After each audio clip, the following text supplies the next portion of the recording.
I understand. Had to do it twice.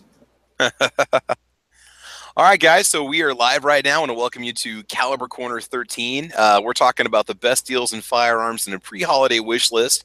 Yesterday was the first official day of fall, so that means we need to start putting our wish list together for what we want to pick up. I know every time I go into Walmart at this time of the year and they're putting out the Christmas wrapping paper, I get in the mood to start looking at guns. So that's kind of what we're going to talk about today. We're going to see what kind of deals are out there and get your credit cards ready. Go get the change out of your asterisks. It's going to be an expensive morning. So, all right, we got a couple guys already joining in on the YouTube side.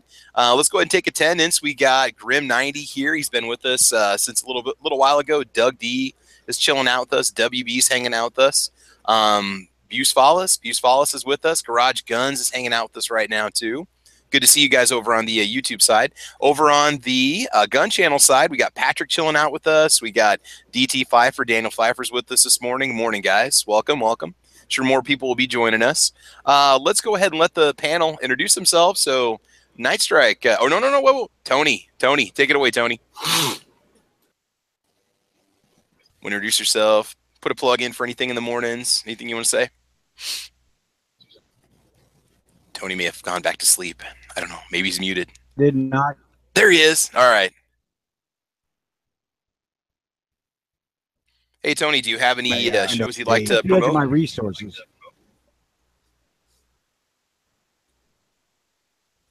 Oh, must have a little bit of a delay going on right now. Night Strike, you got any shows you'd like to promote right now? Any plugs you'd like to make for your channel? Hit or miss Tuesday nights, 9 o'clock. Hit or miss Tuesday nights, 9 o'clock. Hit or miss Tuesday nights, 9 o'clock. If you say that three times, go ahead, Tony. Let me jump back in here now that I've shut all the other windows down. Oh, okay. Early watch at its new time, whenever the hell we're on. It starts at 8:30 Central Time.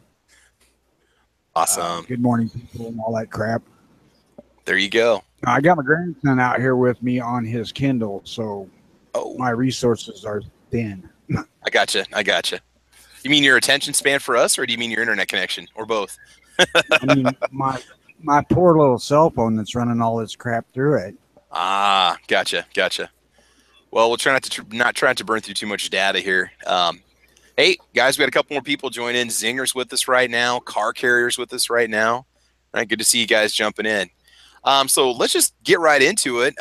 So first of all, I want to go through the panel. You guys that are hanging out with us, do you have anything on your holiday wish list? What do you see as the next gun you see yourself purchasing in the next year? We want to talk about guns, ammo, maybe some accessories. Tony, do you have your eyes on anything at all? Rifle, pistol, shotgun, anything you maybe see yourself picking up in the next 12 months? Another Vaquero 44. Oh yeah, I can have a match set. Okay. Probably the stuff we was mentioning before the show, the Walker and the Remington 1875 and a Cattleman's carbine, but I doubt I get all of them. I don't have that kind of funds. So the Vaquero is probably going to be the next. What kind of a price can you get on one of those? Would you go online, or do you try to stay local? Do you have a local shop you like to go to, or what do you prefer? I don't buy guns online. Okay. I just pick them up locally. We have a wealth of local gun shops here. Cool. Very cool. I mean, the street where my gun shop's on, in a town of about 50,000 people, there's 4 gun shops within 8 blocks. Do you find the prices to be fairly competitive since they're so close to each other? Can you get some pretty good deals if you go around a little bit? Or I spend $50 more than I could buy in one from Bud's.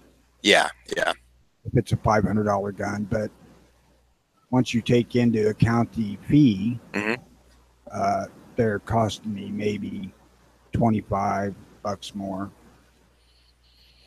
You know, I love Classic Firearms, but they don't always give you free shipping either. You know, I mean, I know Bud's tends to do free shipping a lot, but when you throw that in there, if you got to pay it, plus you said your fees, you really didn't come out ahead. Right. Plus, most of the local shops here charge $25 to $35 transfer fee if you ship a gun in there. Whereas they eat that if it's their gun. So yeah. What about that? With those Vaqueros? Yeah. That extra $50 is just part of keeping a gun shop local. Yeah, I agree. When it comes to the Vaquero, Tony, what kind of accuracy can you pull off with that? I'm kind of curious. Do you shoot some pretty good groups with it? No, No? no, it's fixed trough sight basically with a front post, Okay. and it's what you expect. I mean, at 15 yards you can probably shoot 4-inch group, Okay. and with the Blackhawks with adjustable sights and quite a bit better sighting system, you can do 4-inch groups at 100 yards. Mm.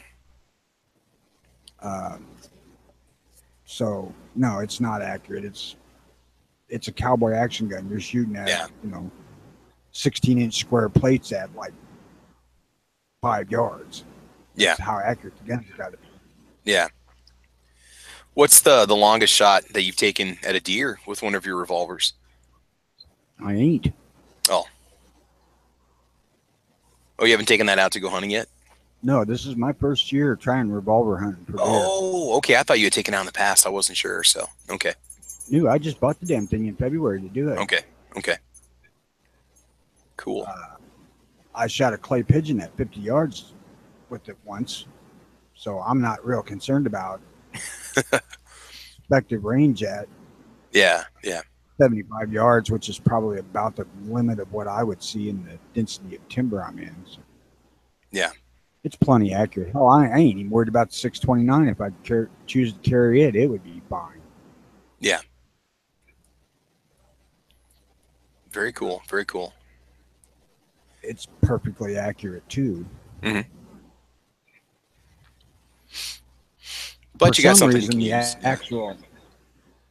I have a Super Blackhawk Hunter, which I bought specifically to hunt with, and then I have a Super Blackhawk.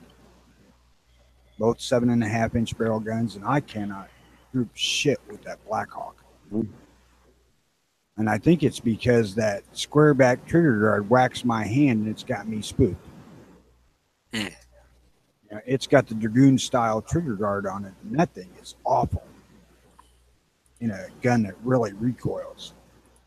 In a model that's intended for hunting, and it's got that kind of that design flaw going on. Yeah, and it had a whole grip on it, which covered that square back, but it dropped your handhold about 3/4 of an inch down the butt, which just made the torque of that thing recoiling all that much worse. Yeah. And I put the wood grips back on it, and the first time I took it out, I bloodied up my middle finger on my right hand from that freaking guard, and I ain't been able to grip with that gun since. Could you get any kind of gunsmithing done on that to get that ground down a little bit, or polished, or is there anything? I'm gonna buy a new grip frame for it, I think. Okay. Because the grip frame off of that Hunter is direct fit. Yeah. So I think I'm gonna go to that. Either that, or I'm gonna get rid of the gun, which real wishy-washy on that one. I'm back and forth. One day I don't want it, one day I do. I'm of the mind that I got it, and I'm not gonna make any money selling it. It's worth what it's worth. I just as well keep it. If I put the new grip frame on, I'm definitely going to keep it because I'm going to have way more money in it than it's ever going to be worth. And that's fine with me if I can shoot it. But I bought the damn thing to cowboy action shoot with it, and I can't use it in the class that I went to because it can't have adjustable sights or a ramp front sight. The gun has both. My own fault. I didn't do my research well enough. Yeah. But at this moment in time, as I sit here, I'm planning to replace the grip frame trigger guard assembly and make the gun what I wanted to keep it. I was gonna say, man, because you got an audience right now. If you want to move it, we got some guys out in the chat that would probably take it off your hands if you wanted to move it out. But like you said, sometimes you want to keep it, and sometimes you don't. Well, I'm already into the gun for $550, Yeah, that's a good and point. I put a grip frame on. I'm gonna be into it for $650, which is new price. Yeah, yeah, exactly. Yeah, Now the gun is in brand new condition. I mean, there's no question. Whoever had it before me did not shoot it.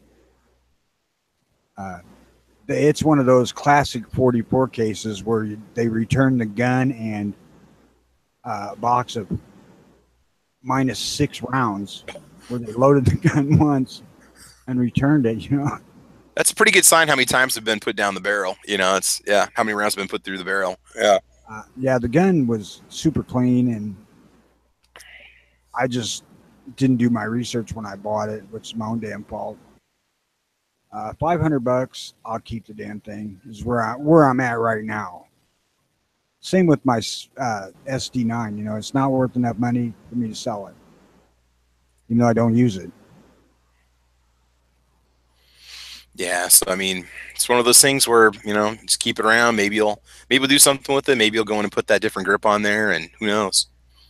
Well, I have blowed the freaking cylinder on one before, so it would be handy at times to have another Oh gun yeah, capable of hunting.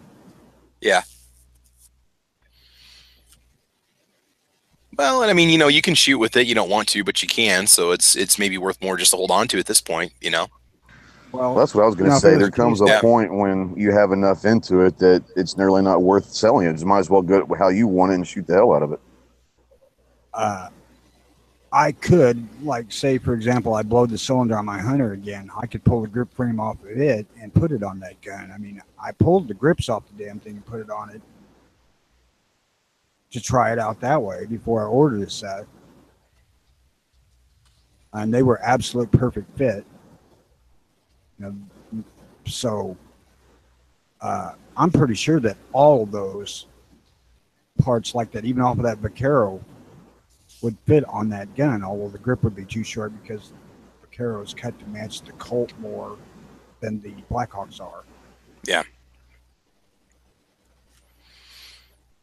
So it's one to maybe, yeah. The Vaquero itself is meant for one thing. That's cowboy action gun. That's all they built that gun for.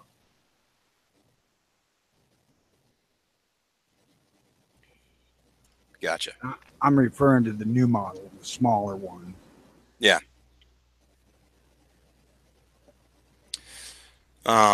Hey, Ghost, thanks for joining in, man. I do appreciate you jumping in here with us this morning. Sorry to wake Thanks you for up. having me. Sorry to wake you up this morning. I'm at work, so we're good. Oh, hey, there you go. Well, we're just putting together kind of a holiday wish list. We're just talking about stuff that we see ourselves maybe picking up this year, and we're going to maybe bounce around a little bit online and see if we can find any good gun deals. It's kind of like Matt's Patreon chat from the other night. Do you see yourself picking up anything in the next 12 months, or you got your eyes on anything right now? Anything calling out to you or not? I almost broke down yesterday. I'm unfortunately that guy. Yeah. That if there's money in the wallet and I see something, yeah, I picked up in the last few months. I picked up the Beretta CX4 Storm. Oh yeah. Love it. Full size or compact or what? What you end up going with? Okay. Yeah, those are cool looking guns, man. They're awesome guns, man. Well, if you're in for a 9mm carbine, you can get them for $650 or so. It's really not that bad. Maybe you'll find them a little bit cheaper somewhere, especially maybe used. But really, I do recommend it. I'm looking at an AK pistol is on my list for the next year. I think those are awesome. The one that Matt was showing on the Patreon chat the other night was really cool. And then, I mean, I don't really have any plans except for the AK pistol. But I mean, like I said, if I see something, I have the money. It sounds funny. People are going to laugh. About a few weeks ago, I did shoot a buddy of mine, picked up a high point 9mm carbine for like $250. Yeah. I was at the range and I shot it. And I'm not going to lie to you, dude. For what it is, it's pretty awesome. So, I might pick one of those up just to have for home defense, but it's pretty cool for the price. Oh yeah. I don't know why anybody would laugh about that. Those things friggin' work. They do work, and like I said, they are what they are. They're ugly, but they run. And for $250 bucks, a 9mm carbine, they're pretty awesome. Oh yeah. Oh, I thought you were talking about me. ugly, but they run. You know. Well, I would spend $250 on you, Travis. Only $1, huh? I always spend $250 on Exactly. Travis. Travis, Oh, the other Travis. where Yeah, are all my right. waffles? We're gonna Right have here, change baby. I'm doing. Come and get some. I'm- I got we're gonna have waffles. change. I'll tell you what. I'll try and make you some damn pancakes here tonight, Strike, or something. Just let me get some stuff done, okay? I got to work. I wanted waffles, but you know what? I'll concede on the pancakes. All right, give me a couple of minutes. I'll see if I can get something done by the time the show's over. And we go down the food hole. No. Just take a picture of it and post it on Instagram for me, all right? Dude, just make a video from us so we can all enjoy it over and over and over again. Just film it. Just film it. Just call it best pancakes ever. I'd We're like, gonna I'd like to start say one referring thing. to Travis P. There you go. I would like to say one thing. I was up very, very late doing a video last night, and I had my phone on. I had my phone on airplane mode, you know, so nobody bugged me while I was doing it. And it was like, I don't know, 1:30 in the morning. Turned airplane mode off on my phone. What's the first thing that comes through? A goddamn Travis P11 video. 4 of them. You know, and I made on VidMe or over on YouTube? Probably VidMe, right? Because Also, No, YouTube. Well, yeah, no, I shared them over on Patreon. I got 3 that I have on. I have 3 that I put unlisted that I filmed them all yesterday when I got home from school. So yeah. Yeah, Travis, don't watch any of the lobbies from the past couple of days because apparently DB's been ragging on you. Why? Because I'm putting out gun content. That's a problem. No, he was just ragging on. I don't I know why he was, but you know he was ragging on. Just turn off notifications for my channel, guys. Just turn off notifications. I mean, here's the deal with the VidMe thing. I want to explain this again since we got guys watching. I'm pushing all my content over there because someday I'm probably going to wake up to find my channel demonetized and my channel blocked and my videos gone from YouTube. Pretty amazing that you haven't already. You know, I mean, I'm moving stuff over there because I've got all my videos saved, but I've also spent a pretty good chunk of my life uploading videos, and I'd rather have them online somewhere instead of having to re-upload all 425 videos I made in the last 2 years. So I mean, I'm gonna push it, and I'm sorry you guys are getting notifications, but eventually it's gonna slow down because I'm putting like 6 videos a day up on VidMe, 3 in the morning and 3 at night. I just want to get them somewhere so people can enjoy them. Well, see, here's the thing with the notifications. The reason why I haven't turned off the notifications is I've gotten so used to them that if they're not there in the middle of the night, I kind of feel like something's being left out in my life. Yeah, I would say kind of the same thing. Like it wasn't, you know, a nice email from Ghost Tactical or my wife saying I love you. It was a Travis P11 video. I don't say I love you. I'm always there to comfort you with my soft, silky voice. Okay, always there to comfort you. A little bit. I'm kind of like Barry White, but I have no singing talent. So yeah. That's okay. While we're on Ghost, is that because Marines don't have emotions? That's correct. That's very true. That's my wife. She'll tell you. You know, yeah, but they get the job done. They only have 2 emotions: hate and kill. That's it. Wow. I would say loyalty is not an emotion. That's a characteristic. So. Okay. Right. Sorry. Guys, we got a classic comment on the YouTube side. Joe Schmo, the best part of waking up is a gun podcast on your phone. That is true. Just that. I mean, I love checking subscriptions and seeing something new's been uploaded, and I just tap on it and I watch it. I mean, it's, you know, but yeah, no, about the content, I do apologize. And another big part of it is with my job starting back up and the weather starting to change. I've been trying to get out and film as much as I can because, you know, I film a good 6 months in the year in freezing weather and freezing temperatures, and the weather doesn't always agree, and it's messy and it's nasty, but I go out. So I've been trying to get a nice cache of videos going, and I've been uploading a YouTube video every 3 days. And so, yeah, I've been going nuts on the content. I mean, for everybody out there, I apologize for waking up at 2. No. Truth be known, he wants to be the Hickok of VidMe. So who does? Who? Me? No. No, my range videos only last about 10 minutes, and he can't be because I'm the one with the backyard range. Well, I've got yeah. While we're on the topic of the YouTube VidMe thing, yeah. After Friday's show, there's the distinct possibility that the early watch might get banned. So if we don't show up next week, be working on some other way of getting there. I got you. Why did you guys? Was there like a flag on the video, or did somebody flag the channel, or was there what happened? Oh, the show was bad. Okay, but if the video hasn't been taken down by YouTube, the video's still up, right? I don't know.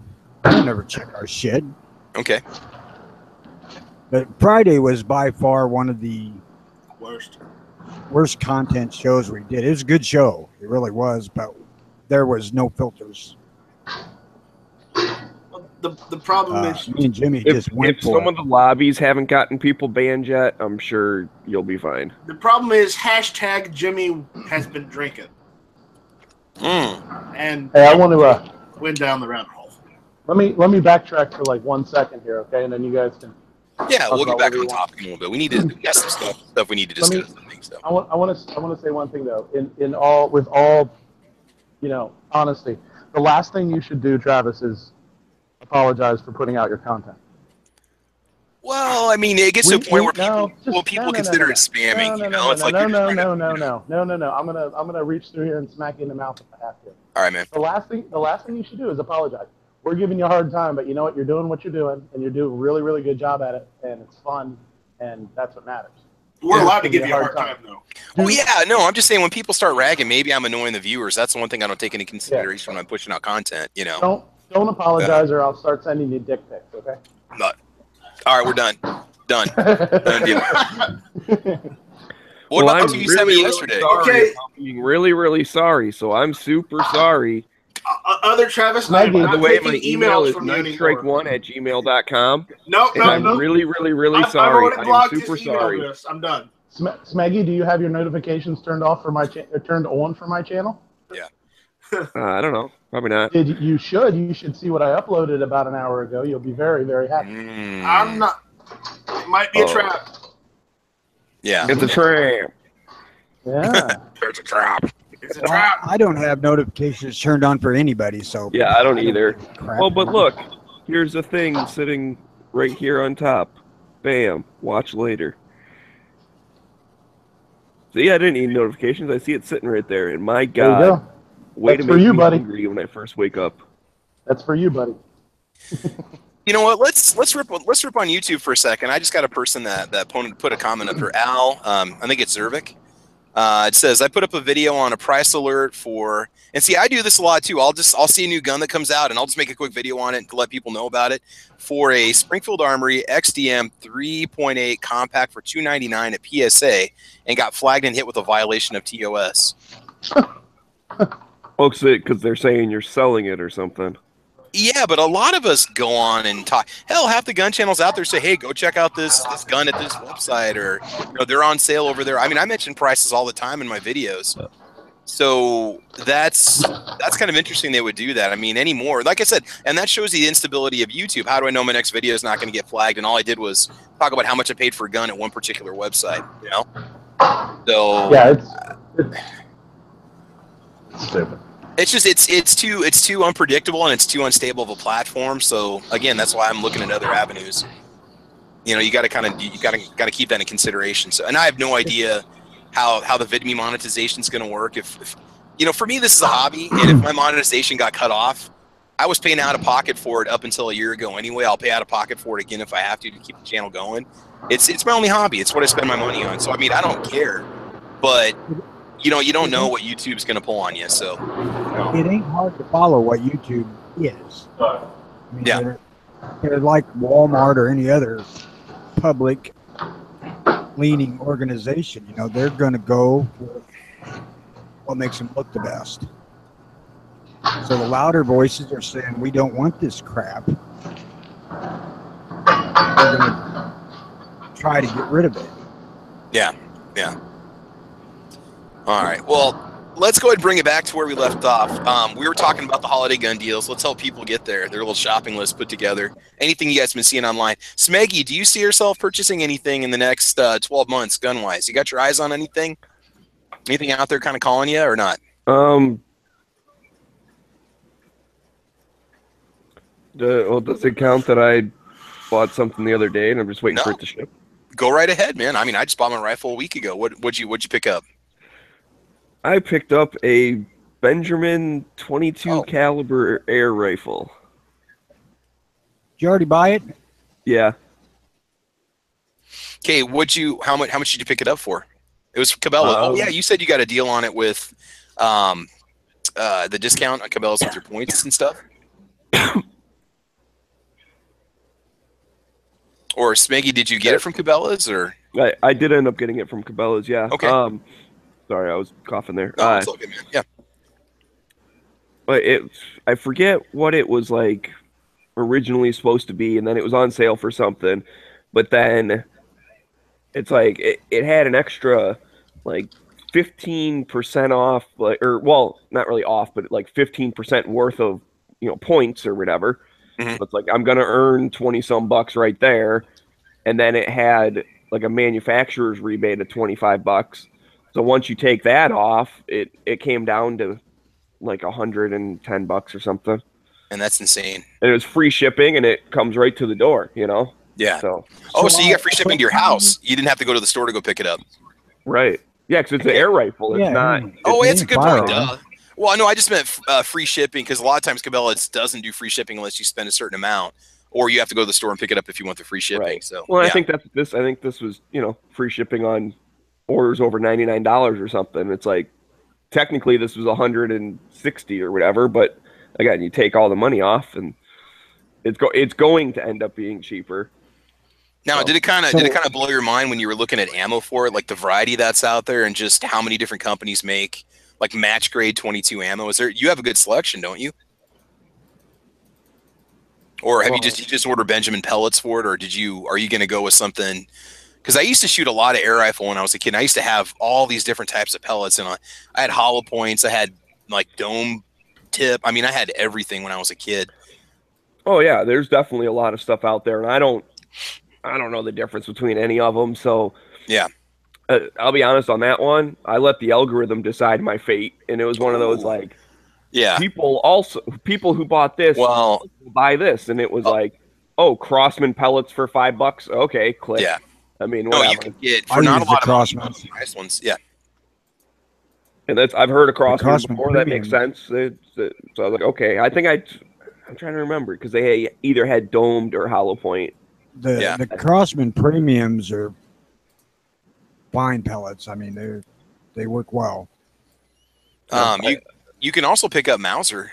There's German-made pellets you can get too. I used to have just a 177 cal pellet gun back in the day, and I used to get Mauser pellets. They come in a little round tin, and I'd pick them up at the local gun store when I was back in high school when I was just playing around. Yeah, the Crossman premiums come in the little round tin also. Okay. Probably made by the same damn company with different labels. Yeah, probably. And it's amazing the differences in the accuracy on a pellet gun with those little pellets. I mean, if you want to go with a nice, almost like a match grade, if you're going to maybe do some squirrel hunting or go after a rabbit, what are you going to go after with it? Is there a season for it you want to go after in particular, or you just want to play around with it, or what are you thinking? Paper, yeah. Any varmints out there though? I'm definitely a paper assassin, and I don't know. I mean, I figure I do want to try squirrel hunting as much as Tony talks about it. Yeah. One of these days, I want to try it. Each time I've had an opportunity to, and I was like, oh yeah, maybe I'll do that this weekend. Like the one when I went up with my buddies when I first got that 17 HMR. Yeah. I'm like, oh cool, I'll get this all sighted in and I'll go hunting with it. That'll be fun. Well, that same weekend, my parents came up, and my mom's not a super big fan of hunting. In fact, every time when me and my dad would go up north for deer hunting, she'd be like, "Oh, have fun, and by the way, don't kill anything." It's like, okay, that's not the point of hunting, Like, I need to confess here. Smegs actually asked a question about this in the Gun Channel's main page, and that's how I had the heads up on the paper thing and the other stuff that I knew about it, because I'd already kind of been read up on his question. Right. Yeah. I mean, honestly, that's the thing. I'm also just gonna poke holes in paper. I don't know why I'm on this like kick of like small shooting stuff. It's like I got that 17 HMR, I got that 22 mag, PMR 30, and then now I got this 22 caliber air rifle with a built-in suppressor. Like, Dude, I love the PM130 is a fun gun, man. That thing is a neat little pistol. Oh yeah, that thing's neat. It's amazing how loud it is. I know it's a stupid thing to say, but when you shoot, it's like, dang, this thing has got some, it's got some huevos, man. Now that you mentioned that, Smegs, I actually have a bit of a itch in the back of my head for a Taurus Raging Hornet. What's that? I'm not familiar with that. It's a Taurus revolver and 22 Hornet. 22 Hornet's an interesting round. Yes, that is a neat looking gun, man. It's a huge full barrel on it and stuff, and it's got a big rail on the top. Oh my god, that thing is awesome. With the skull mount base, yeah. I thought, in 22 Hornet, this thing's going to have some screaming muzzle velocity, even for a pistol or a handgun. And I just kind of got that thing floating around in the back of my mind. So that may be on the list too. Obviously, Tony, sourcing ammunition is not an issue then. I don't know if I've seen 22 Hornet like on the shelves at Walmart. They've got 22 mag, 22 short, 22 long. But the Hornets, get it anywhere for you?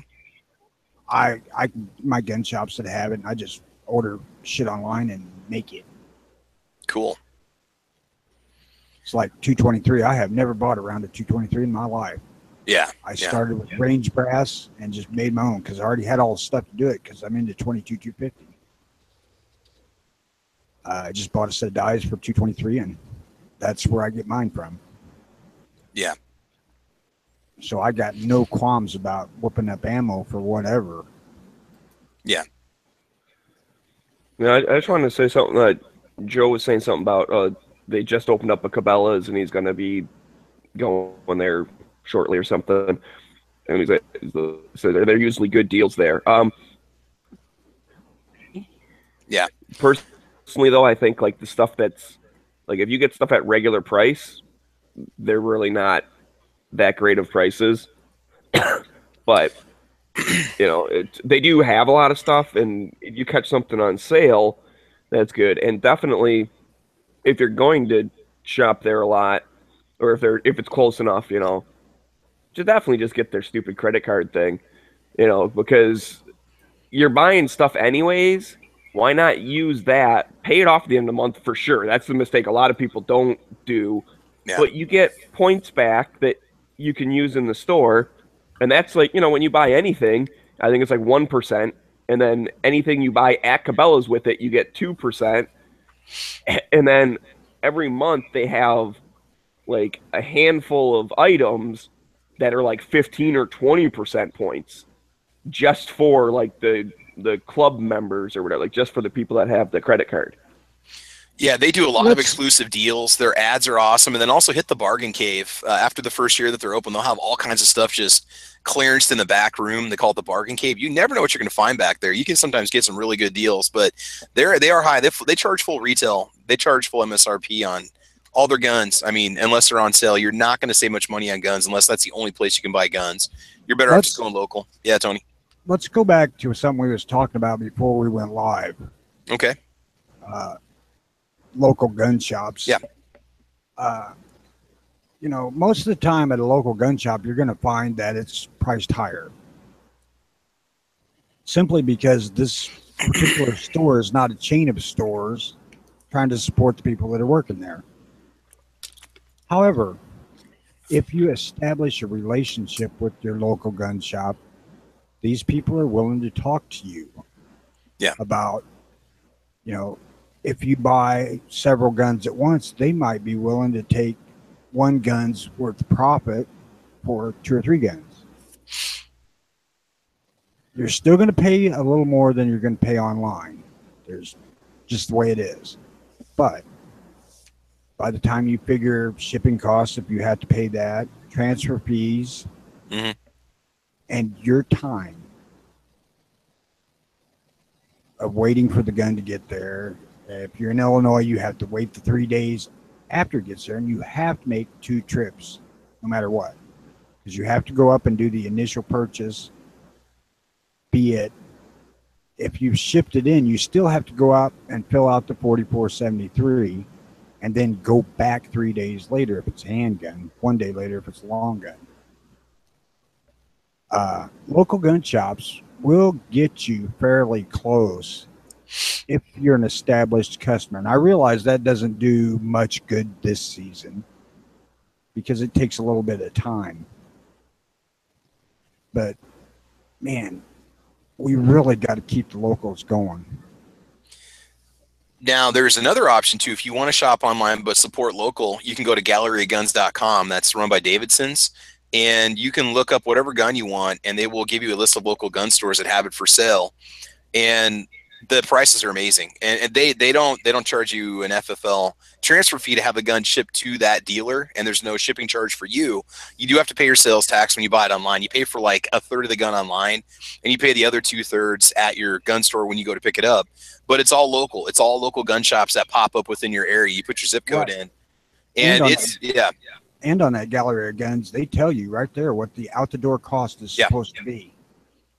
And their prices are amazing. Like, okay, my Ruger Ranch rifle, MSRP $599. I walked out the door with it for $434, and the only thing I added to was an extra magazine. And you can buy magazines at the time too. They give you a discount on magazines if you buy them with the gun on their website. That's the only way to buy magazines on Gallery Guns is if you buy a gun at the same time that has a magazine made for it, because they don't want people snagging up, a bunch of magazines and then reselling them. But that's a good option if you guys are internet gun shoppers. But Tony, you got a good point. By the time you figure in your shipping, if you got to pay it, your transfer fee, driving 2 trips, you didn't save anything, and you set the money somewhere else. You didn't keep the money local. Plus that support, if you need help with a gun or you got questions, it's nice to have that local gun store to go to, and you can even maybe check the gun out before you order it if they have one in stock. Or it's such a good deal. It's so much better for you to go local if you can. You hit something right there that is kind of a quirk with me. Yeah. I do not buy a gun that I haven't had in my hands. Okay. And it's something in my head. I can't do it. Now, like with the other Vaquero, I've already had one Vaquero in my hand. I know what it is, so I don't have to handle another one. And the reason I know this is because I have 3 of these Ruger handguns. They're ones and others. They're pretty much the same damn thing. Yeah. The Gallery of Guns thing, you really want to look all the way through the process, because when you look up a gun on there, until you start going to the, selecting a store to purchase it from, they don't show you the real price. They show you the MSRP. So it does not look cheap until you actually start selecting a store that you want to get it from. Or they have minimal or maximum or whatever it is. I guess it's minimal advertising. So it may not be MSRP, but they can only advertise to a certain extent. They might be advertise $6.99, but they can actually sell it for $6.79, but they can't advertise that. But what I'm getting at is if they have the gun in stock, select the store you want and see the price that it's going to be at the end. Yeah. Because it's not nearly as expensive as that first price that pops up. I don't think I've ever, at a minimum on Gallery Guns, I think it's probably $50 has been like the least amount that I've saved at least $50 off the MSRP, if not more. Like I said, sometimes it's 100, sometimes it's 150. Sometimes, you're going to save at least $50 off MSRP when you click on price quote. So it is worth it just to go there and do that. So don't be scared away when you see MSRP that, again, like you said, that's not the price you're going to pay. So when you start doing your gun shopping, you go online, definitely click on it, and then you'll get your local stores. And then those local stores have a price quote they offer too. Because sometimes you could save a little bit of money if you go 5 miles down the street to the other gun store you normally don't go to. Because that's another thing. They'll vary their price $10 to $15 to get you there.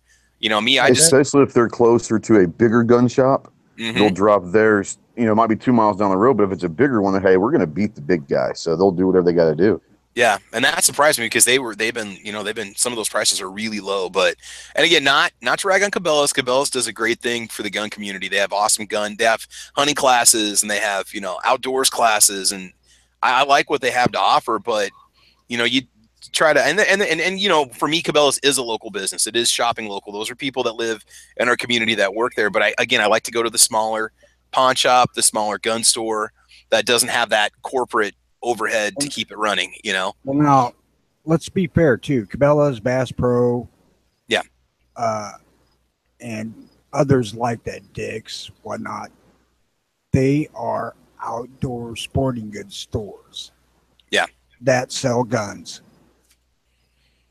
Whereas, yeah, that's true. Yeah, they're not necessarily the most knowledgeable people in the world. Gallery of Guns is a internet website to sell guns. Yeah. The other thing about go ahead. Sorry, man. Not to continue this Cabela's chat, but two things that I like about Cabela's is they do have a pretty huge variety of ammo. If you want it, most of the time they have it. They have some oddball stuff. They have a lot of carry stuff and a lot of, odd, weird stuff like that. And so all you Cabela's fanboys, and I don't mean this in a bad way. I'm just curious. Do you not have Bass Pro where there's Cabela's at? We do. I have a Bass Pro that's closer, but their ammo selection sucks. Horrible. Bass Pro is freaking a store everybody should go into at least once. Yeah, Bass Pro as a store is awesome, and I can only go by what the Bass Pros around where I am. Their gun department, not just where the guns are, but the ammo, the accessories and all of that stuff, it's usually tucked in a corner and it's very, very limited. That's just my experience at the Bass Pro near me. Now, it might be different elsewhere, but I'm really disappointed in that where I live. We actually have a good selection of accessories and stuff at ours. It's they're very expensive. But their ammo selection is garbage. Cabela's is better than Bass Pro for selection. Yeah. Everybody needs to go to the original Bass Pro in Springfield, Missouri.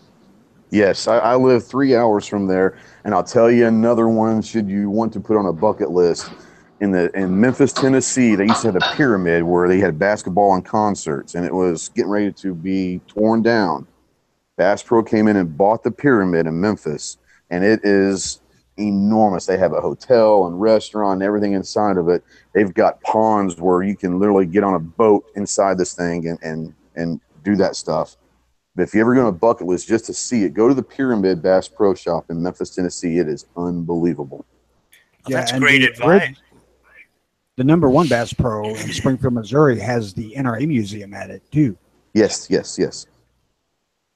I've been in that store several times, and it is freaking amazing, bewildering. Oh, they do not hold any prices back. They do it right. There's no doubt about it. They do it right.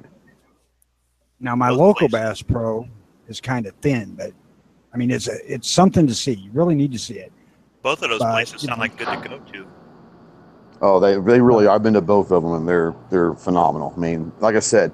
You know what you're going to get at Bass Pro. You're going to get inflated prices, and that's okay. I mean, it is what it is. You know what you're going to get. But the experience of some of these Bass Pros are off the chart. I'll tell you, too. No shit. When I bought my 308, I took it to Cabela's because they do free mounting and bore sighting for rifles. Mount the scope, mount the rings. And I also had them lapped. They lapped my rings for me for free. And I didn't buy the rifle there. It's just a service they provide at the one by me. That's really cool. The only Cabela's I've ever been to is the one that's in Kansas City on the Kansas side, maybe Overland Park or something like that. And I was really impressed. It was a beautiful store. We don't have a Cabela's that I know of locally, so I've not been in one. But it's 6 of one, half dozen of the other, basically, because they're the same damn company.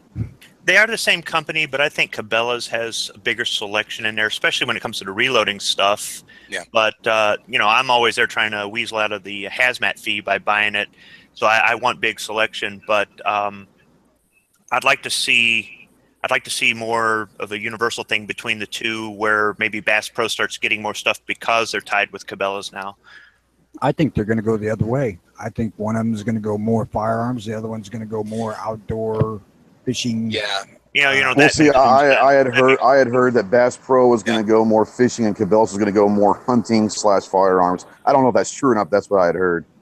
Well, and outdoor gear stuff for Cabela's, that was one thing they said for sure they weren't going to quit making because that's one of their best sellers, and they could sell that in both stores. Just the Cabela's brand clothing and coats and tents and all that stuff because they, I got to admit that stuff is pretty solid. Of course, they're selling it for about the same price as North Face or like Dickies or whatever brand you're going to buy. They're up there in price. I mean, they got Gore-Tex, this and that, and yeah. Well, for me, unfortunately, Bass Pro, the nearest one is about a 4-hour drive. I've only been there once. There's one in Des Moines, Iowa. It'd almost probably be faster for me to go out to Denver if they have one out there. And I will tell you that one in Des Moines is nice. Yeah. Stopped there after we left your place. Yeah. On the way home, and or did we stop on the way? No, I think we stopped on the way home, and it's nice. The setup is pretty standard, but yeah. That's an older store too. That one's been around for quite a while. With the exception of that Pyramid store, which I didn't know anything about, nothing compares to that thing in Springfield, Missouri. Oh, yeah. And they're two different type things, Tony. They really are. The original one in Springfield with the NRA, and all, it's awesome. The one at the Pyramid is more of a spectacle. I mean, it's a show. Like I said, they have ponds where the boats are actually literally inside this building on.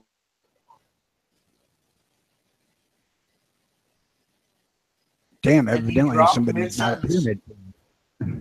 Hey, Squib, is that Josie Wales on your little thumbnail there? Yeah, I always say that everybody on gun channels thinks they're John Wick, but I think I'm Josie Wales. So, yeah. I didn't realize he was using walkers. God damn, that's impressive. I didn't know that either. I like the movie and I like the gun, but I had no idea until I read in, I think, American Rifleman or something, that those were replica walkers, but they're conversions so that they could shoot blanks and whatnot. So, yeah, I've got a walker. I want to get a second one. I like the walker. I always did, even apart from the movie. So, and I did buy my walker at Cabela's on sale. So, do you shoot it? Yes. Does it actually drop the freaking loading handle?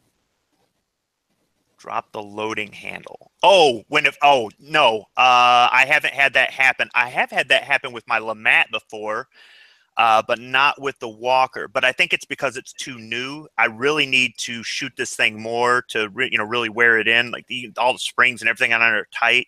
What I can't explain is why when I shoot it with Pyrodex, I don't have any problems. But when I shoot it with black powder, it gums up. It just jams up with filth. Black powder is a lot dirtier. Yeah, but I just wouldn't think it would gum up that bad. Yeah, black powder is a lot freaking dirtier. Okay. Well, I get shamed for using Pyrodex, but I can shoot longer with it before the gun jams. I just think I need to, just like the LeMat. I've had the LeMat for, I don't know, more than 10 years, maybe more than 15 years. And it's sat in the safe a lot. I mean, these things just sit in the safe way too much. What grade of black powder were you using? 3F? 2F? Yeah, I use 3F. I've got 2F for my Martini Henry, and I've got 3F for the 2 black powder revolvers.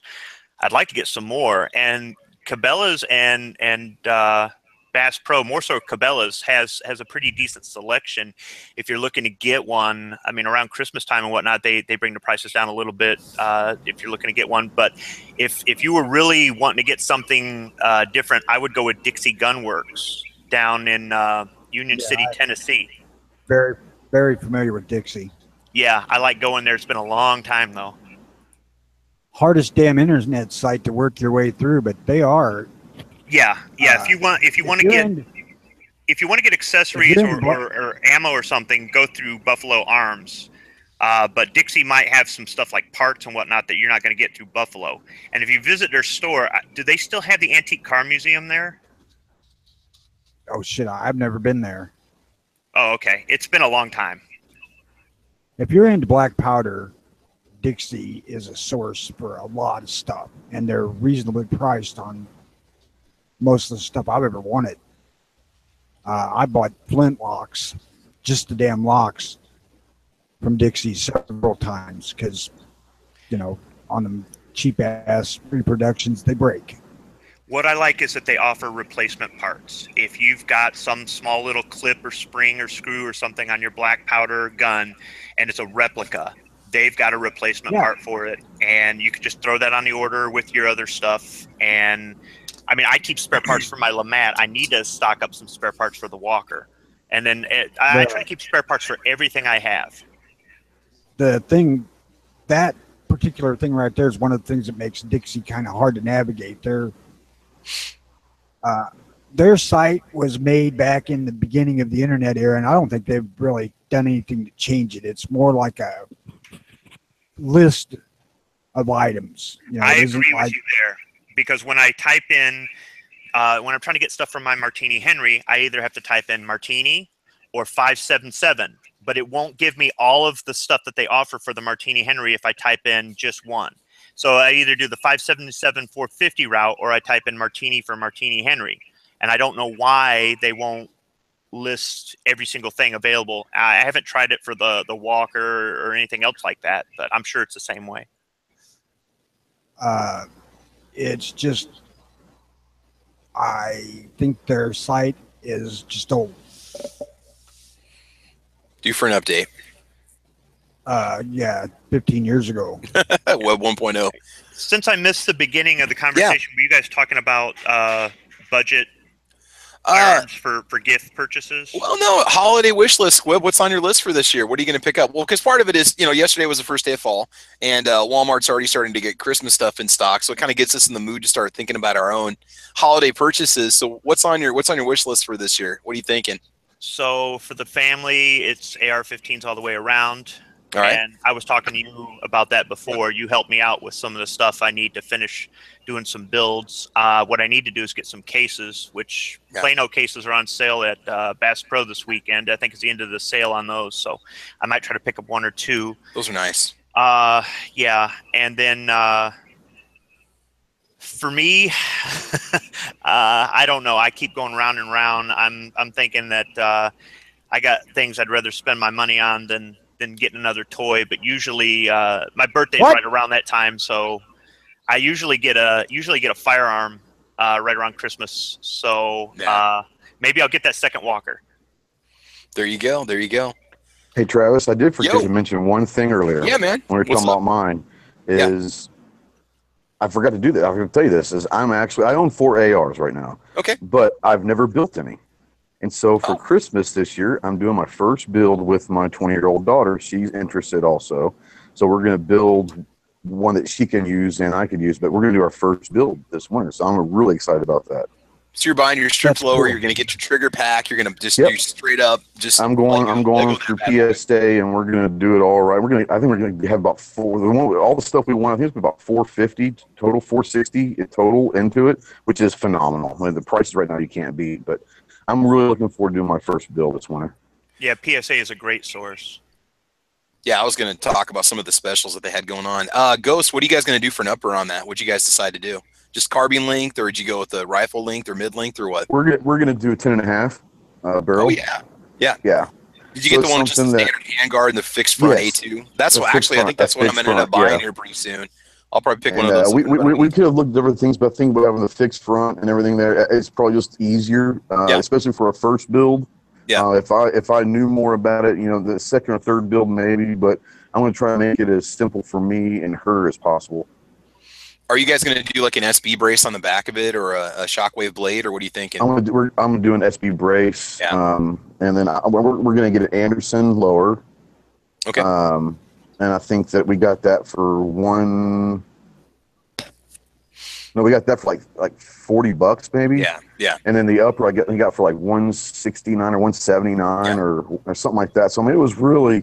It was just one of those where, like I said, I wanted nice stuff, but being the first one, I'm taking it very conservatively. But that's something I've never done. I've always wanted to, but now I'm getting ready to do it. It's gonna be awesome. Yeah, PSA's got those for 169 without the bolt carrier group or the charging handle. Now, did you get your bolt carrier group yet? Have you already ordered that? Yeah, I've already ordered that. So they got their nickel boron one on sale for $89 right now, which I think is a decent deal. The Carpenter 158 bolt, $89.99. It's kind of sweet looking. So I might get that and just keep the other one just for the next build or something. Or you know what? I might just build going to be a. Is this father and daughter build going to be a video? I will be filming everything, so it would probably end up being a video this wintertime. Absolutely. I would actually be interested to see that, even though I don't really care about ARs that much. I'm going to go ahead and tell everybody right now, it will be a video. It might be even a 2 or 3 section video, but it'll be probably comical because, like I said, I've never done a build, so I will not be editing out the funny getting pissed off part. I will keep those. I will keep those in there just for comic relief, you know. I'm into the family thing. That video would really interest me. Yeah, she I went out a few weeks ago and I took one of the ARs out and we shot it, and she likes guns. She's not a gun freak yet, but she loves going out to shoot. And she was like, I think I'd like one, maybe maybe a little smaller and all that. And I was like, well, let's build one. She goes, yeah, that'd be fun. So when she said that she was in, that just made up my mind. I said, okay, we're doing this. I mean, it doesn't get much better than doing something with your kid, Yeah. Well, I got to say that, and I'm not sure how this came to be, but I have 4 daughters, no sons, and all 4 of my daughters are quite pro-gun. I don't know where they get that from. Can only imagine. I have no idea. Sunday morning cartoons. Well, the daughter thing comes from the whole X chromosome, but okay. The G chromosome, the gun chromosome that gets put in there. I don't have no Y's, so. No, Night Strike's got all the Y's. Okay, that's enough. That's enough with DNA channels. Okay? Here we go again. All right, it's not DNA channels. This is gun channels. This is Caliber Corner. So let's talk either calibers, guns, or. I like Travis's G chromosome. That's good. That's a gun topic. Does your child have the G chromosome, the gun chromosome? If not, can we get G chromosome therapy for that child so they can, in fact, get one at some point? Absolutely. Is there G chromosome therapy out there? And what do you do for your child if they don't have it? You take your pregnant wife to the range. Yep. So that the gunpowder gets infused. I have a question. Do they have such thing as G chromosome transplants? Yeah, there's G chromosome therapy. Yeah. Well, I'm gonna make a video on it today, and I'm gonna upload it to VidMe, and you guys are gonna see it this afternoon. So, no, I'm just kidding. Yeah, and then we'll see 15 more like it uploaded the same day. So, love you too, Night Strike. All right. I got to say that these kids' mother came to me about a year ago and said, we have to buy more guns and ammunition. So I consider myself one of the luckiest mothers on face Holy of the cow, earth. that doesn't happen very often. Most wives would tell you to start selling some guns off. Not all of them. My wife's not the one telling me not to spend money on another gun this Christmas for me. I'm the one doing it. You got the lucky one, Squid. Right. No, these are discussions you have before you get married. This is something you sit down and talk about with a pastor on, Match.com, your pro gun. You got to put that down there in that little option box so you can avoid these problems altogether after you tie the knot. That is one thing I need to add to my list too, as I really want to find her a gun. She does not want to go look for one herself. Does she want a revolver or a little semi-auto? Or does she want a big gun? She wants a little one. Bodyguard 380s are great. Nah, it's going to be a 9mm, and I am leaning real strongly towards the Walther CCP. Ooh, that's a good one. They might have rebates on those right now too. I know Walther's running something off. It's just on their PP whatever series, but you might be able to get a good deal on that. I'm going to find you one, Tony, right now. Hey Tony, I think me and Travis and a few of us were looking around, but the new Smith & Wesson 2.0 compact. Yeah, it's a really sharp looking gun out there, and it's not overly big. Okay, Tony, I can get you. That she can stuff in her boot.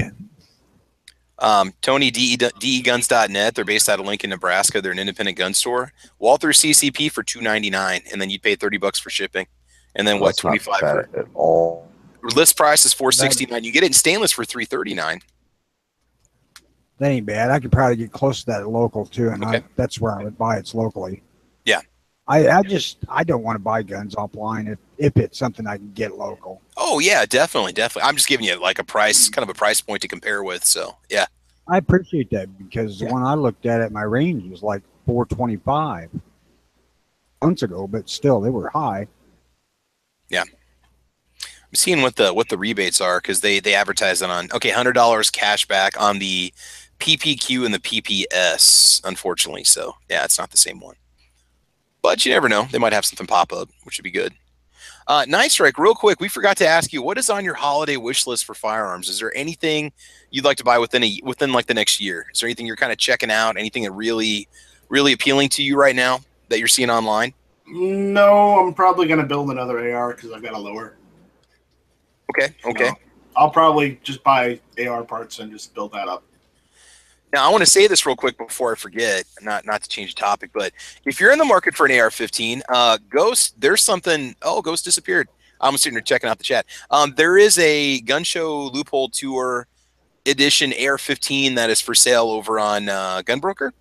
Is that right? And the funds are going to be going to G-Web. So if you're in the market for an AR-15 and you want to bid on one, it was a little over $400 right now. And the thing out of the box, man, it's ready to go.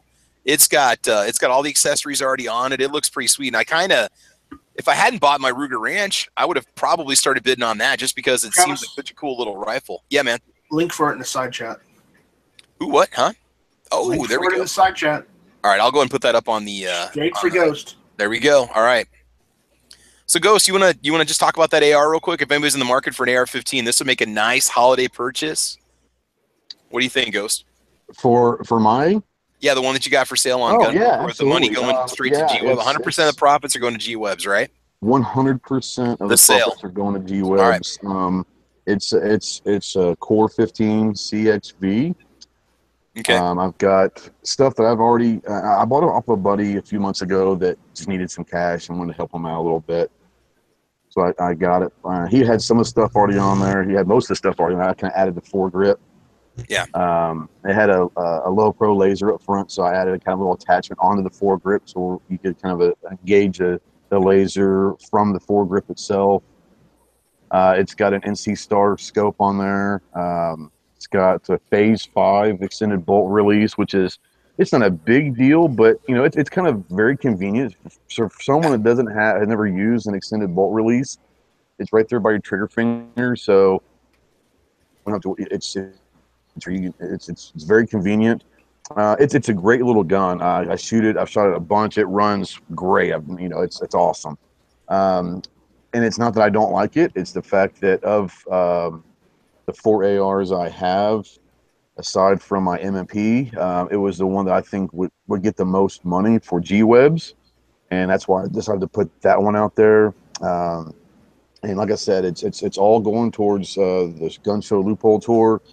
And if people aren't aware necessarily of what the Gun Show Loophole Tour is, it's G-Webs in a van and a dog literally driving across the country, all over the country, stopping at grassroots, gun shops all over the country, going to gun shows. I think he's got a couple gun shows this weekend. He's going to maybe up in Illinois and Indiana or something like that. And he goes to these smaller gun shows, these smaller gun shops, and talks to the owners and sees what's out there and tries to promote these grassroots gun shops because they are dying.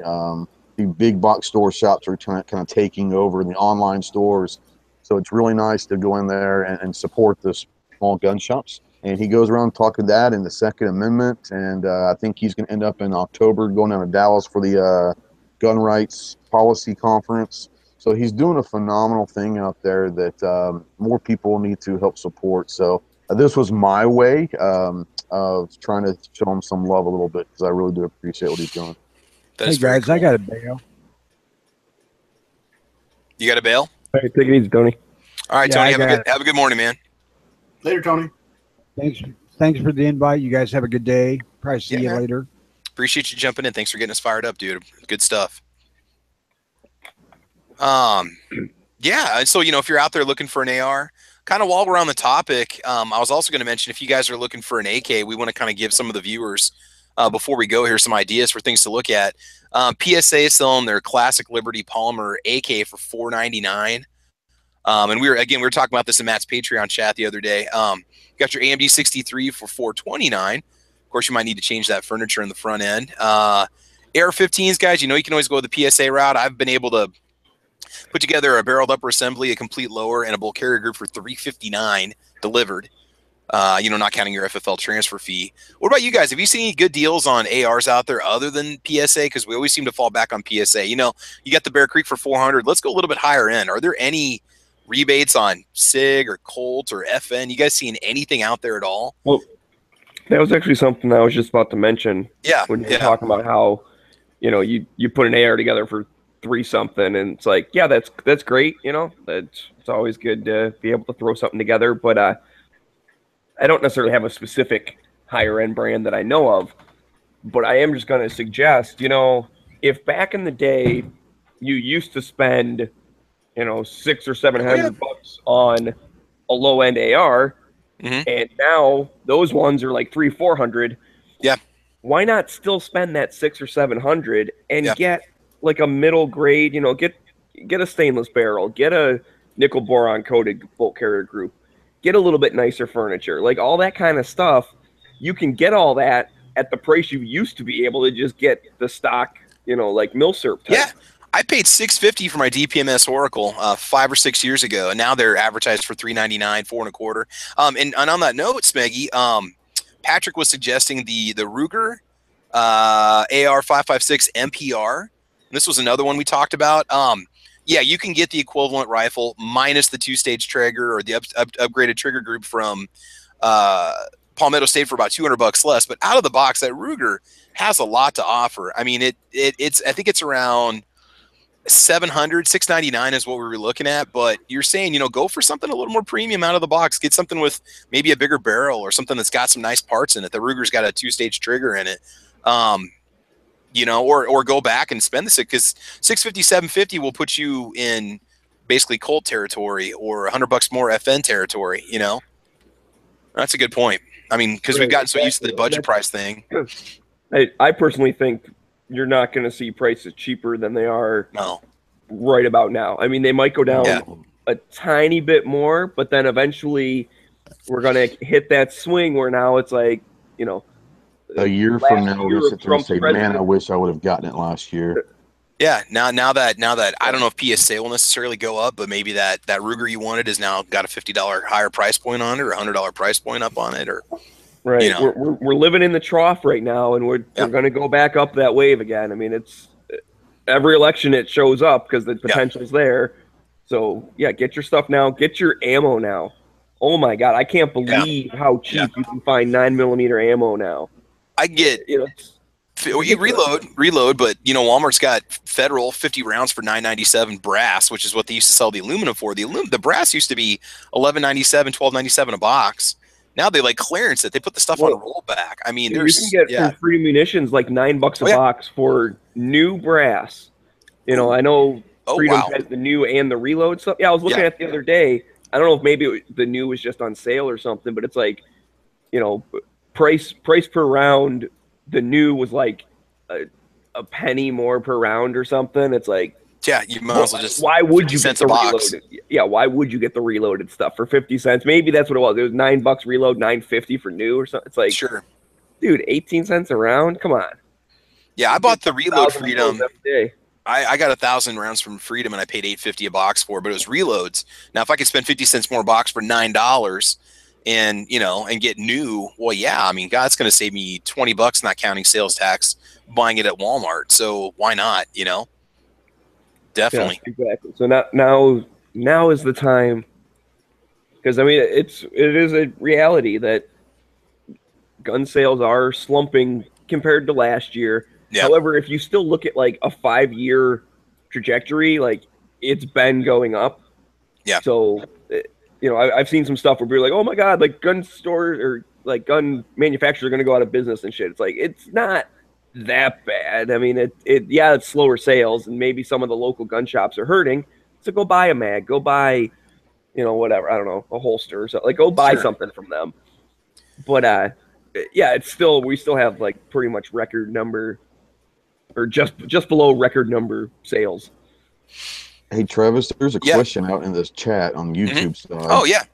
Brian Stanton says he's going to go check out a Rossi matched pair 243 Win 20 gauge. Anyone have any tips or what to look for and options on it? So I didn't know if you guys had any I don't know anything much about it, but I didn't know if anyone around here knew about it. Is that a multi-barreled single shot? It's a single shot. I do know that, but I think it's a multi-barrel. I just don't know much about. It's not a combo Rossi gun. It's a combo gun. Yeah. I've got a Rossi Circuit Judge, which is the carbine, and they're fine. I mean, it's not the highest quality production gun out there, but I think they're Brazilian made, if I'm not mistaken. I think it's good. I think it's good. You know, one thing to consider with that 243 is you're looking at some pricey ammo if you don't reload. You're going to be limited to about 300 yards. Depends on what the guy wants to do with it and what the price is for it, you know. So, yeah, I mean, Tony, do you have experience with Rossi revolvers at all? Have you handled very many or checked any of them out? No, just I Rossi have in general. Yeah. I have checked out several of their multi-barreled single shotguns. They look all right. I mean, I've not seen anybody griping about the things, and their lever actions, people really kind of like them. Yeah. You know, they make that little 92 clone that seems to be a decent gun. So I think Rossis are all right. The only thing I'm going to say is depending on what the intent and purpose is, maybe this is going to be a gun for a little kid or something, or they want just a truck gun. For what you're going to spend on that, I mean, depends on what they're asking. You can get a 20 gauge shotgun at Walmart for $175. You can get a 243 with the scope for $300. So it depends on what they're asking. You could have two separate guns, fully functional, you know, firearms for maybe a little bit more than what you're going to spend on that little combo gun, and you're not limited to one shot. So Rossi quality, I think, is fine. And that, like I said, the Circuit Judge that we have is a neat. It basically looks like a Judge on steroids. It's got the longer barrel and the front hand guard. It's got the stock on it.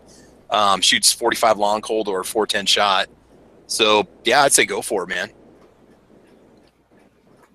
Okay, another thing I want to talk about, guys. Are there any good deals out there on milsurps? I know we've got the Makarovs, we've got some of the Polish pistols. What about rifles? Are there any good milsurp deals out there on rifles anymore? Because I can hardly find a Mosin for under 250 right now, 279, unless you get one with a cracked stock that's all pitted, you know. If the government changes up its import regs, there may be pretty soon. Yeah. I have seen some early Mausers for like $300 some Spanish Mausers, some Brazilian, some Chilean, yeah.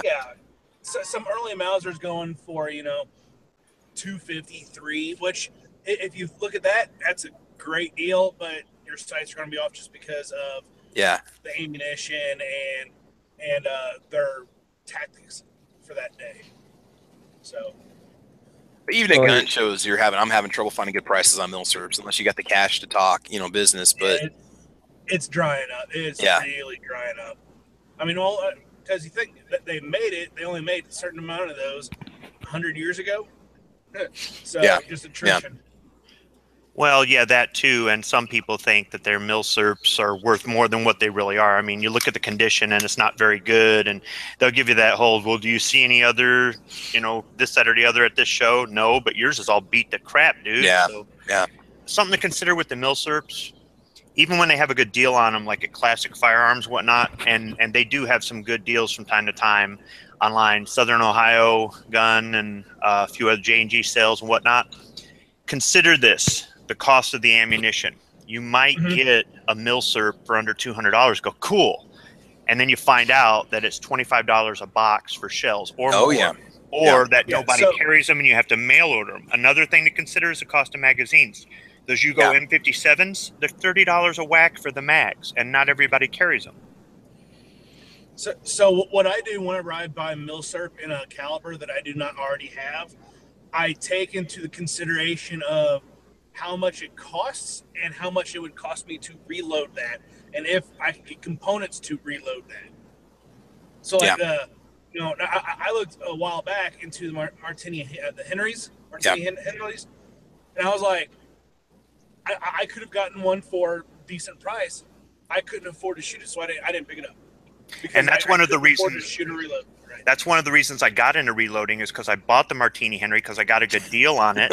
So we're down in Knoxville, and what's that knife place down there? I can't think of it. It's the one down in Knoxville, the Knife HQ or something, or Smoky Mountain Knife Works. Oh. They had $500 Martini Henrys on sale for $350. These are the ones that they found in India a few years ago. These are the real British ones. These aren't the Khyber Pass copies. And they knocked $150 off the price. And my wife got me one for my birthday while we were down there. And then I found out how hard it was to get ammunition for it. And then I found out how much it cost for the reload stuff for it and how hard that was to get. And I decided, well, screw it, in for a penny, in for a pound. And that's what got me into reloading, even though I had people urging me for a while to get into reloading for centerfire smokeless, obviously. The Martini Henry is what pushed me over the edge, but that's something to consider. And Tony, I've talked to you about the issues I've had reloading 7.62 by 25 Tokarev, trying to save money. It's not just how expensive the ammo is to cost new, it's how many places carry this stuff. I mean, Boost the Martini Henry's a great example. Finding the brass cases for it, just so you could make your own reloads, is a pain. There's only 2 companies I know where you can even get the stuff, and it's pretty expensive. For 20 brass cases, you're talking about $120 to $180 plus shipping for 20 cases. Yep. And then also the different Martini Henrys, the Mark 1 and Mark 2 use one size bullet. The Mark 3 and Mark 4 use a different size bullet. So with the bullet size, I'm not worried about that because usually some of the older milsurps are lower velocity. So, I'm into casting. So I would take, in your case, I would slug the bore and then I'd go to Lee and have a custom mold built. Which is another option. I haven't got into casting bullets yet. I'm saving up lead, but that's something for down the road. Yeah, and that will drop your cost of shooting quite a bit because, outside Martini Henry, let's say you're a 7mm or 8mm, what have you, the highest cost is usually going to be that projectile. Right, and another thing about some of the milsurps. You get one, it's in good shape, that's all good and fine. You take it apart, you lose a spring or something on it breaks, and then you're going nuts trying to source a part for it, and you can't find it or whatnot.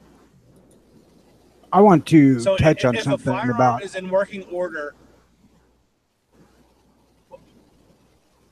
I thought Tony left. He's back. Yeah, what I had to do didn't take long. Oh, yeah, that's what she said. Jeez. So before I take apart like a milsurp or something like that is in working order, I take and I look to see if I could find parts for it first. So because if I take it apart, I know there's an issue of me possibly breaking something. So I would go ahead and see if I could find the parts before I take like that Martini Henry part or something like that. If I'm in the market for something, I can take the time to look at the cost of ammunition, availability, the reload stuff, the parts, the things like that. If there's any sort of special tools I need to take this thing apart, or are there any sort of special procedures added to the reloading. But usually when I'm at a gun show, it's an impulse buy. And, if that guy does have that good price, you're looking around and everybody wants $400 for this thing, and this guy's got the same thing for $250. First thing I'm thinking is what's wrong with it. But, I might just jump on it. And then after the fact, I go, oh, how much are shells? Ah, crap. Right. Yeah. Yeah, and that's kind of like what I did last year at the Tulsa Gun Show with that Moss 36. I saw it, and I'm like, okay, I know what this is. I know they're harder to find than some of the Arisakas and stuff like that. So I'm just going to pick this up and deal with the rest of it later. So I want to point out something specifically about the 098 Mauser and its many clones from other countries. There is such a plethora of aftermarket stuff for that gun that no matter what, you can make it what you want. I mean, provided you don't give a shit about its real, authentic history. right. I mean, you can rebarrel that thing in any freaking caliber out there. Let's say you want a really good long-range gun and you want something other than just like a Remington Action or AIC or something like that, old milsurp, and basically saying, I'm going to buy this for the action, and then rebarrel it, redo whatever the heck you want to it, and make whatever gun you want. Yeah. Or because it's going to be strong enough. Yeah, that's pretty much unique to the Mauser 98. Yeah. Mm-hmm. But I don't know why. I've been seeing a lot of Gewehr 88s, out there. So, is there the Gewehr 98, the World War I one with the roller coaster rear sight? Can't remember if it's Gewehr 88 or Gewehr 98. But I'm starting to see some of those. But I've had this thing in the back of my mind for years to build my own gun off of a 98. And last year I found one that was exactly what I wanted. And the price was right. And I thought, well, I'll get it later because I want these other guns more. What an idiot. Yeah. I should have bought that gun. Well, everyone should have a milsurp list that is separate from their want list, because want lists are usually things that are already in production, or maybe scarce but not incredibly hard to find. You're just looking for like the right condition or something like that. But then there's a milsurp that you're like, okay, if I find this gun in working order with good lands and grooves for this price, I'm picking it up. Yeah. And if you ever come across that, you pick it up, because you may go 5 or 6 years before you see that in, at that price. So, real quick before I forget here, the other Travis, Midnight Range TM, he was mentioning that you can get and I can't remember where he said this is at. If you look around, you should be able to find it online. They've got an Armalite AR-15 with a Vortex Spark for $456. So basically, they're more or less selling the AR for what, $250, $300. Because the Spark's almost a $200 optic, if I'm not mistaken, 180, something like that. Depending on the generation. See, I don't know if it's a Spark or a Spark 2, but they're doing $446 for both of them out the door, which seems like a pretty good deal. Yeah, either way, that optic is $130 to $170. Okay. Now, since we're talking milsurp stuff, okay, go ahead, Foos. Yeah. Also, milsurp thing. Yeah. I've been seeing Classic Firearms getting some police trade-ins, CZ75s, and I saw that yesterday they had some compacts as well for like $500, and that is a smoking awesome deal. They had non-decocker, safety only. Yeah. Oh, if I already didn't have a PO1, I would have jumped on that in a heartbeat. And I almost did now have a PO1 that I carry. Yeah, those were brand new. Weren't they Mexican police department? They were contract orders that never got picked up or never got paid for or whatever, and they snagged them. Wow, or they look at police. Yeah, they were police. They actually say markings on the sides and everything for them. Yeah. What we were talking about earlier in the chat was the deals, and you mentioned that Smith & Wesson was doing the rebate thing again. Yeah. On the SD. No, it's on the M&Ps. Oh, okay. They had a rebate. They had a rebate up until I can't remember when it was, like August or September 1st on the like $25 off an SD9 or SD40. If you can get that SD for like $250, Smith's rebate, there's not a damn thing on earth wrong with that gun. Yeah. SD9 I love mine. In fact, I was going to go buy another Glock, and I reconsidered because I took the SD9 to the range, and it ran so good. I thought, man, this does everything I needed to. One round less, but still, How much are those mags for those?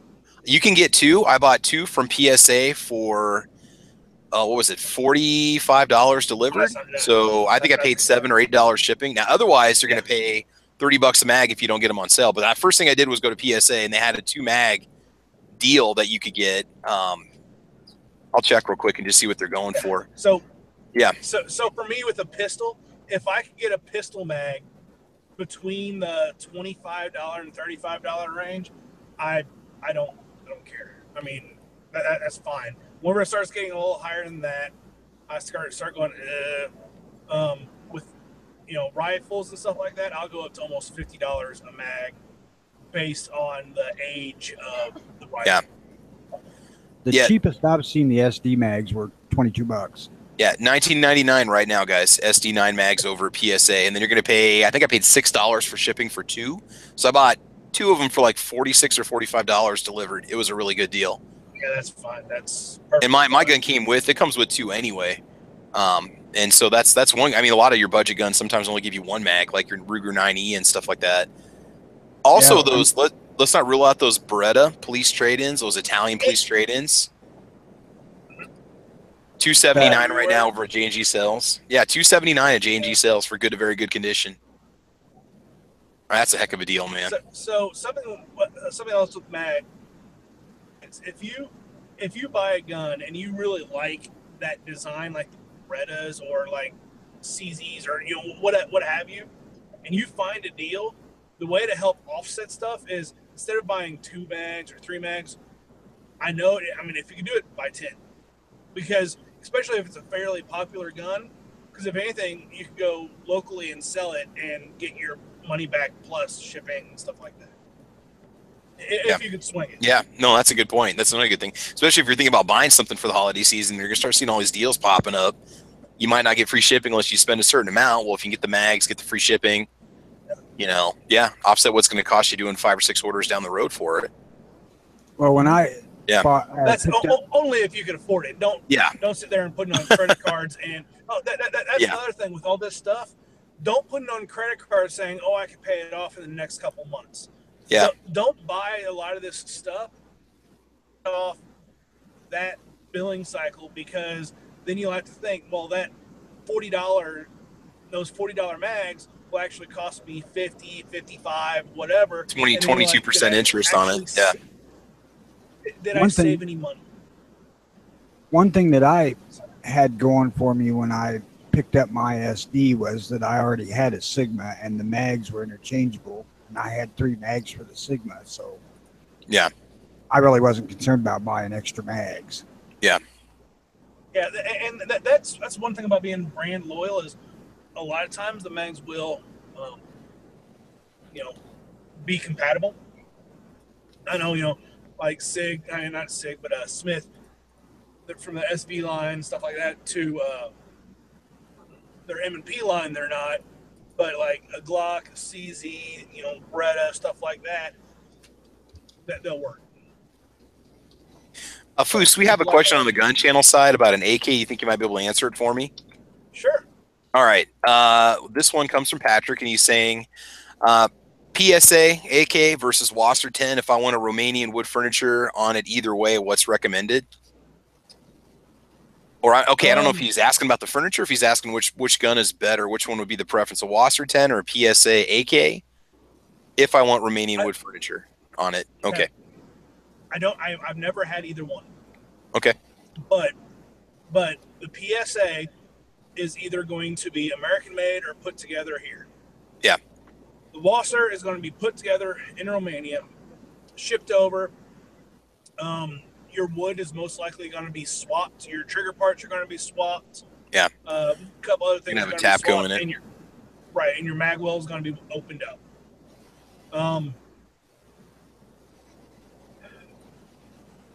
I think I would go with Wasser. Okay. Just because it's made over there, their specs are there.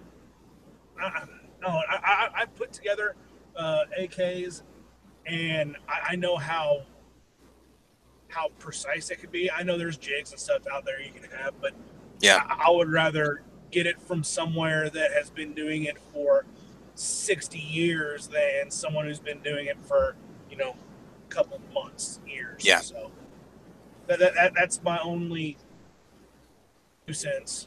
You'll probably have to replace your wood anyway, because I know some of those Wassers, they do swap out wood for 922R. If not, it'll be muzzle device. It'll be your trigger pack. It'll be gas piston. and it'll be the actual hand grip. So, it's looking like those PSA AKs are 100% American made, billet steel. I mean, they're so. Yeah, I would almost go with the Wasser also. Just who's been making them longer, which one's maybe a little more battle tested, battle proven. but yeah, I mean, barring the price. Yeah, it depends on what the difference. Because right now we're looking at $4.99 over at PSA. If you want to pick one of those PSA AKs up, and I'm not sure what the Wasser 10s are going for. I think I've seen a Wasser 10 for like $470, $480, maybe $5, something like that. So right about comparable. The only thing with the Wassers is whoever modified that mag well, if they did it right. Or not. 542. Okay, you got a couple options. Looking at classic firearms on those Wassers. Yeah, Travis, you would know man. about the magwells not being done right, wouldn't you? Yeah. Let's get into that. Now that's on an AMD 63. Just for the record, that was not on a Wasser 10. So well, I'm getting it. So like from classic firearms, if you would get it and something didn't work, you could return it there. Yeah, that is true. That is true. So, and I know you can do that with PSA, but I think I would still pony up a little extra, just to say, yeah. What would it be? I'm thinking resale value. Would a Wasser resale more than a PSA? Ooh. No. Because I would kind of agree with that. Just because of the history of what a Wasser actually was, This is a tough question. We're know the answer. You got a nice forged trunnion on that Wasser 10. You're looking at $45 more basically for the Wasser versus the PSA. I know not everyone can do this, but they can just do what I did and just buy an AK from Foos.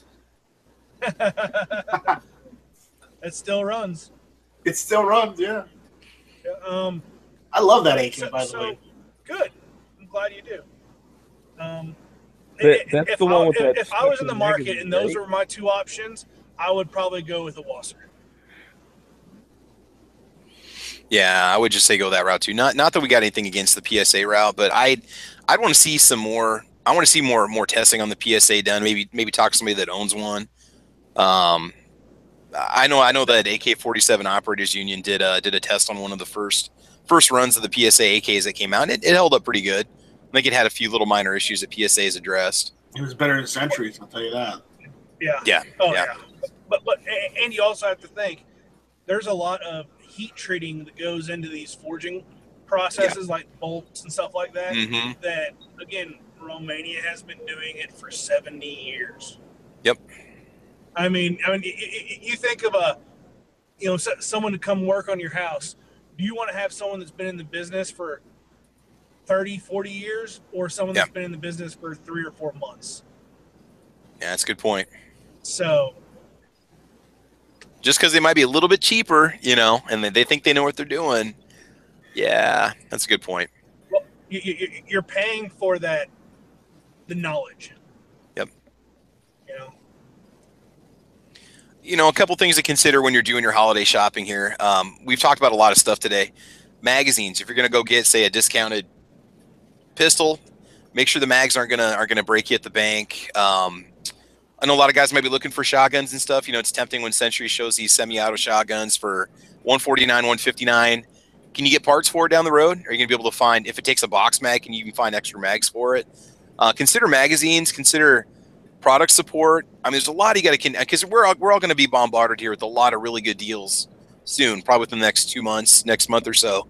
And when people are putting together their wish lists, you want to kind of take all those factors. Don't just be swayed by the price, because you might be getting a good deal on the price, but is it you sure you want to sink the money in it? Can you spend a little bit more, maybe get a regular manufacturer that people have heard of that's got more product support? So that's just something else too. Because I bought guns in the past where I couldn't even source a mag for it, or if I did, it was like $50 for a mag. So just all these things are going to be coming at us, but Yeah. Another Again, create your list. If it's on your list, go for it. If not, I would say not, because if you're sitting there thinking, what guns do I want? And you have your 2-3 lists of top notch, okay, and if it's this price, I'll pick it up. Yeah. You know, if it's not on one of those, one of two things happens. You didn't know about that firearm, and that means you most likely didn't want it in the first place. Or two, it's something that's new on the market and will suck your resources away from a gun you actually want. Yeah. Another thing I would let's say you find a great deal. Sorry for talking over you, but you find a great deal for $175 or $200. Yeah, you order it because it's a great deal, and then a week and a half later, you find a gun that's on your list, and you're like, "Well, I'm $150 short." That's a good point. You know, are you gonna kick yourself in the ass? And I'll be quiet now so other people can talk. Yeah, it's all good. One thing I want to put out there is, if you're thinking of buying a gun as a gift for somebody, be sure it's a gun they want, or get them a gift certificate. Let them pick it out. Mm-hmm. Now, in my particular case, my wife refuses to go and pick out a gun, so I am going to be forced to go choose one for her. But by that, I also know that she can handle the same size gun that I can. Our hands are almost identical in size. And if you're going to give it to him as a gift, let's say you're going to give him a gift for deer hunting. Let's say that, and you get him an old milsurp, but they live in a state where they can only use a straight wall cartridge. You may not want to do that. I mean, if you're going to get something for someone, make sure it's legal for them to use it for their intended purpose in that state. I mean, stuff like the old Colt Walker copies and whatnot, those are more ornaments. Yeah. So shit like that's fine, but a gun that you expect people to use, you got to make sure that that's what they want. If you know it is, fine. If not, get a gift certificate and let them decide for themselves, because a gun is kind of a personal thing. Yeah, that's a good point. Yeah. All right. Well, guys, I think we're probably going to go ahead and wrap it up. We've been going for about an hour and 40 minutes. So, again, just a lot of things that can hopefully the information we gave you guys today, we covered all kinds of different firearms, all kinds of different categories, talked about a lot of different vendors, pros and cons of going local versus, thinking about buying stuff online. Hopefully we presented you guys with a lot of resources out there. So, we'll go ahead and wrap it up. Foos, anything you want to share at all before we go? Holiday gun deals or purchases or anything people need to keep, or do you have any shows you want to go ahead and promote while we're here? Not too much. It looks like we are several of us are going to be hitting the Watermaker Gun Show the second weekend in November. I think it's like the 11th, 12th, 13th. Mm-hmm. I know several of us are going to be there on that Saturday. If you can, I think G-Web's going to have a booth, and PT269 has a booth. So, definitely, if you could swing by, and if you go to that, if you're in the Midwest, I've been to it twice now, and it is just, you walk in there and go, oh my God, it's absolutely crazy. That's always a good feeling, though. I really wanted to go to Wanamaker this fall, but I got my friggin' deer permit, so all my extra money's going there. Yeah. No problem. This isn't going to be the only time we're going. Watermaker happens every April and November, so it's like 11 or 13 acres of guns. Oh my God. So, yep. Man, if you can't find it there. Yeah. Like on their website, it says basically if you put all the tables together and walk in a straight line, it's like 5 point some odd miles. Oh, so wow. It's, yeah. That would be pretty cool. That would be very cool to go check out. Yeah. I think the most expensive firearm I've seen there was like almost $200,000. I could go out there, but I wouldn't have a damn dime to spend once I got there. It's kind of pointless, you know. The ultimate window shopping, Tony. I'm going, and I'm not. I don't plan on taking anything with me, any cash with me, because I'm yeah. I got to get some work done on some guns this winter, and I'm going to be taking a trip for some training. That the trip's going to cost about $2,000 total. So I'm with you. I'm going to go, and I'm not going to have anything to spend. Yeah. Okay. Well, thanks, Foos. Yeah. Okay. I should say planning. I should say planning to spend. There you go. Because we all have our list. So. It's gonna be a pricey fall. All right. Yeah, Tony. I'll just get in there and promote my closing statements. Where the hell was I going? Support your locals, please. Yes. It's really friggin' important that we have these brick and mortar stores. Yep.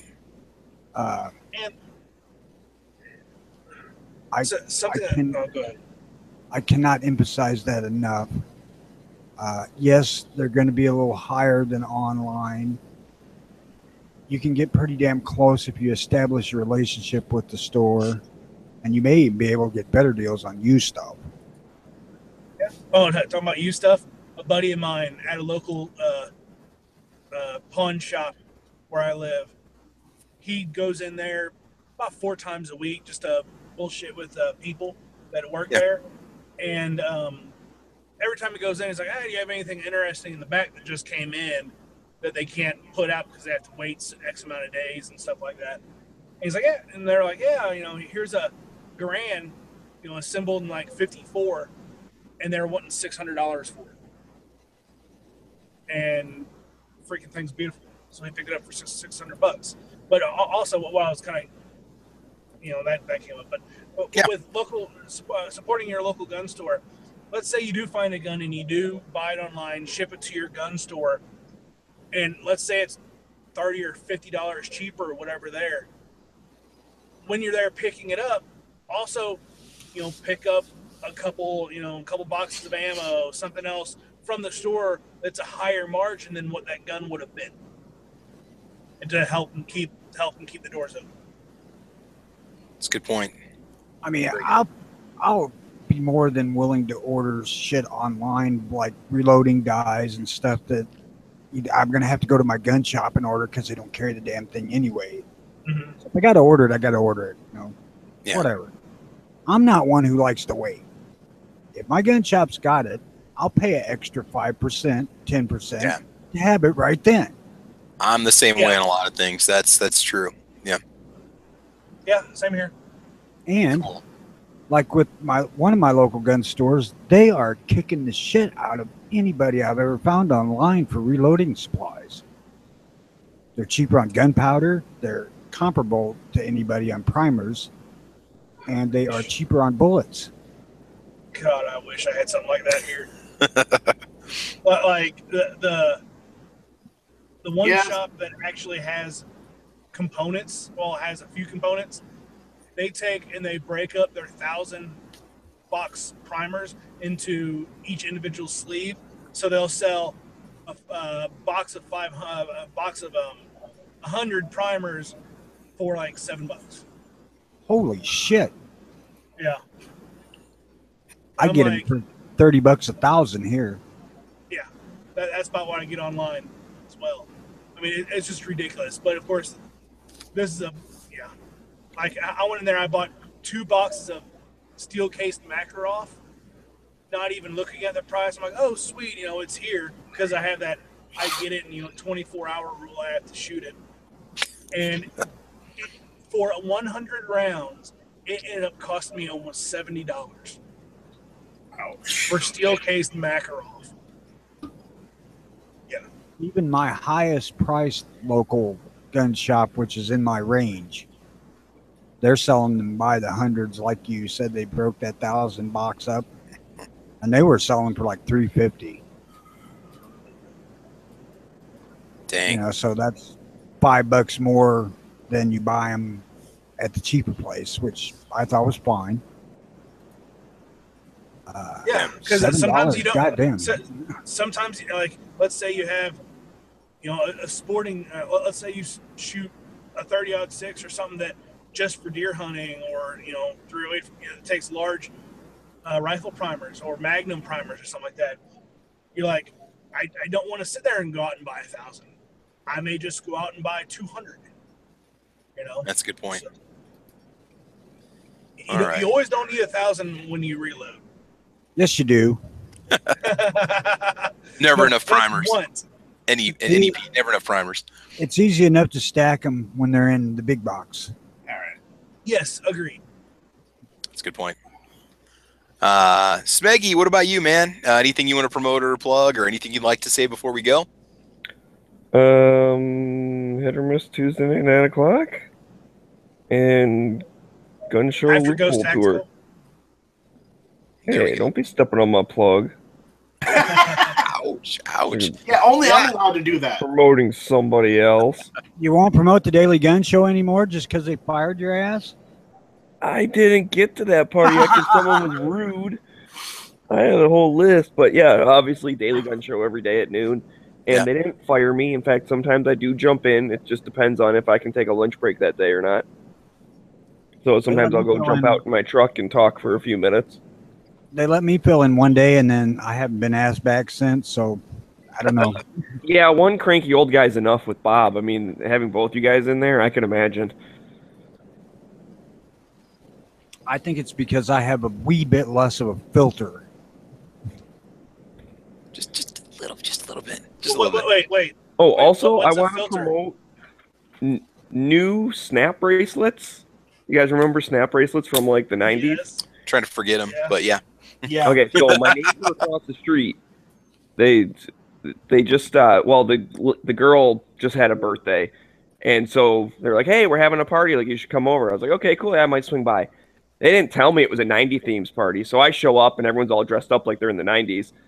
I was like, oh, that's cool. I actually went back home and grabbed all my stuff. Anyways, they had these snap bracelets, and it was kind of like plasticky snap bracelet type stuff. And I'm like, I don't really like this. Like, they're supposed to be like cloth and whatever, right? So I cut the plastic off. I pull the metal part out. It is legitimately, actually, a tape measure. Really? Are they taking tape measures from China and just cutting them into 1-foot sections and then covering up with cloth? Hey, this 90s thing, I didn't get that. Dressed like you're in the 70s, 80s, or 90s, man. Okay, so now Smeggy, start selling those at Lowe's, and they can use them as like just like a 1-inch through 12-inch, and then like handy start slapping them on the wrist. And they got them with them all the time, and you can just whip it anytime you need to read something and slap it back on and go back to work. No, I know. I legitimately, I do Market kind of that, like man. that. Call it the Smeggy measure or something like that. You know, the Smeggy foot. It was just kind of. Foot. It was just kind of funny because, like, as soon as I did that, like I said, I did it because it was a freaking, like, purple leopard print was the one mine was, and it was this weird plastic. Now everybody had that in the 90s. Come on, man. No, I know, but I would have rather. I did have one back in the day. It was like a, just a bright color, a solid color. Anyways, yeah. As soon as I did that, like, every single person at the party was like, "Oh, I want my tape measure." So, like, everyone cut theirs off, and then we had to compare of. Like, we tried to put them all together. We had someone that was around the 3-foot range, someone around the 6 foot. It's like, hey, this is kind of working. Then someone else was at like 22 foot. They actually had marks, like tape measure marks and stuff on them. Yes, this is legitimately a tape measure that someone rounded the 2 edges and put it in the thing. I just showed it on camera, dude. I have from 138 to 145 and a half. That's so you're saying that leopard print didn't match your Speedo, huh? That's correct. No, his Speedo didn't match the leopard print. Yes, because I was wearing the zebra pink, and that doesn't go with leopard. Okay, gotcha. There is a message real quick about that, Smeggy, somebody has for you. Anthony Princeton, Smeggy, are there any hidden messages from the Chinese slaves? I mean, the tape measure, is anything written on there? Like when you open up that case of Russian ammo and it says, "Help, I'm trapped in Siberia against my will," or whatever, Yeah, no, I didn't see any messages like that. So, well, maybe I'll go to the dollar store, buy a whole bunch of them. If you need a tape measure, you could probably glue these all together. Or just, like I said, just have one and just have it handy. Just whip it around anything you need to. Anytime you need to measure something, just boop, pop, take it out, and you're ready to go. I'm telling you, that's it. That's actually that would be a decent way of measuring a diameter of something. That's a good point. Good point. You know? See, Smeg, you need to market this, man. Get on Shark Tank, promote it. All right. I can see that this call it 2A-tapemeasures.com. At some point, this is going to come to Peter Meter. Oh, it already is in the chat. I'm not saying anything. It's already going on in the chat over there. People are saying that their tape measure is longer than somebody else's tape measure, and somebody else's tape measure isn't long enough. I don't know. Well, that and an inch on one person's is different than an inch on another's. This is true. Smeggy, you should call it the hit or measure tape measure. You can hit it and it'll go around, or you can measure the hit or measure. Just hit or measure right there, and we'll promote it. It'll be the official sponsor right before we start. Nice Strike can come on and say, "Come buy the hit and measure over at Amazon with our corporate sponsored store," and then like you can Could it be $9 and you can only buy it on Tuesday? There you go. They're limited edition. You autograph the back of them. They're limited production. Hit or measure. There you go. Hit or measure. Okay. Yeah. From 9 to 10 p.m. Eastern. Every Tuesday is when you can order them. Yes. Or is it 8 to 9? They'll be half off during the show. Oh, there you go. Just make you walk out and you do like a little home shopping channel display of how it works out. Somehow you can get a 45-minute discussion out of a measuring strip. Now during the show, they're half off. So call in now to get yours today. They're half off, so now they're 6 inches long. Perfect for the small children. Just there you go. Yep. Oh, that's awesome. Nice Strike. Anything you want to promote before we go? Anything you want to plug before we call it a morning? Yeah, hit or miss Tuesday nights 9 o'clock. There we go. Either. Crying out loud. We've already been promoting the shit out of this thing. Well, you know what? They need as much support as they can get, man. So there we go. That's all I can say. That's all I can say. We don't have 1,000 subscribers yet, unlike Travis. So we have to hit it. We have to plug it as much as we can. They're trying to get more than 15 views an episode. Oh, ouch. Ouch. Damn, I think we're getting better than that. I try to make a video every day for every sub. That's my philosophy. No, I'm just kidding. There is somebody out there pushing the Rick's Life podcast show over on Gun Channels, 3 o'clock Eastern time. Is that today? Yeah. Yes. As I see it, yeah. If Rick is around, I haven't seen Rick in forever. He's going to do one. He posted a thing on the There you go. So don't miss that. Do not miss that. lobby page. Speaking of which, get over to Gun Channels and get an account, guys. If you don't have one, you got to get over there. Just go get one. They're free. You got no reason not to. Go join it. Be a part of it. Experience Poco Ghibli at its finest. Oh, I have to read a comment from the chat. Oh. Rich White said, # never enough Robotech. That's right. This is very true. This is very true. In a serious moment, if we don't get hammered by Google because of our show Friday, please check out the early watch. Weekdays from 8:30 Central until about 11 or about 10:30-ish, 10:45, depending on whenever Jimmy has to go start the Daily Gun Show. Which time zone? Central. I said that. Central. Okay.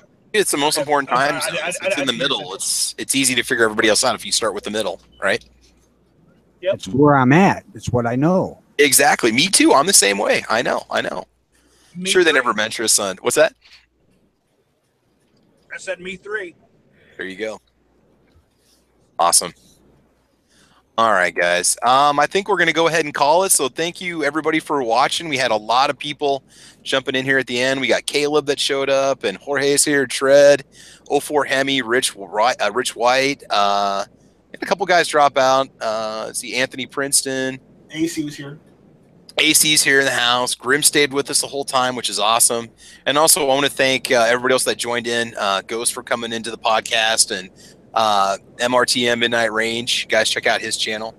Check out his new bison meatloaf. It looks so it's bison? I thought it was bacon. I don't have. I told him I was going to make it this weekend. I got to go out.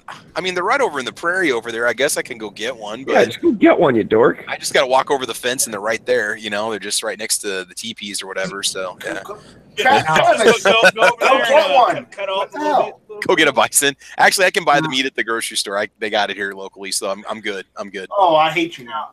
A word and call outs for people who ain't here. Fucking Jimmy James ain't here, and he was supposed to be. Okay, but in his defense, he showed up last week when my podcast wouldn't launch. I got to show some love there because he was here. A lot of guys were here, and then Google crapped the bed, and then I wasn't able to launch my podcast, and then I had to call it. So, yeah.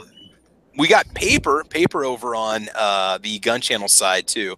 Paper was the one that asked the question about the AK. I think I said Patrick accidentally, but Patrick was over there talking about the Walther PPS M2 and being better than the CCP. So Patrick and Paper, thank you guys for joining in on the gun channel side. It's awesome to have you guys here. Otherwise, we will try to meet again next Saturday, and I usually post a topic later on in the week. But otherwise, I think we're about it. So, guys, everybody, thank you for joining in today. It's been awesome. Again, keep your holiday wish list into consideration, and a lot of factors you want to think about before you drop the hammer or whatever you call it. Pull the trigger on picking up something. You know, you got the idea of credit cards and parts and magazines and ammo costs, all that stuff coming up. So just be smart when you make your decision. So, all right, guys. So this has been Caliber Corner number 13. Thank you for joining in. Y'all have a great weekend. All right. Bye-bye.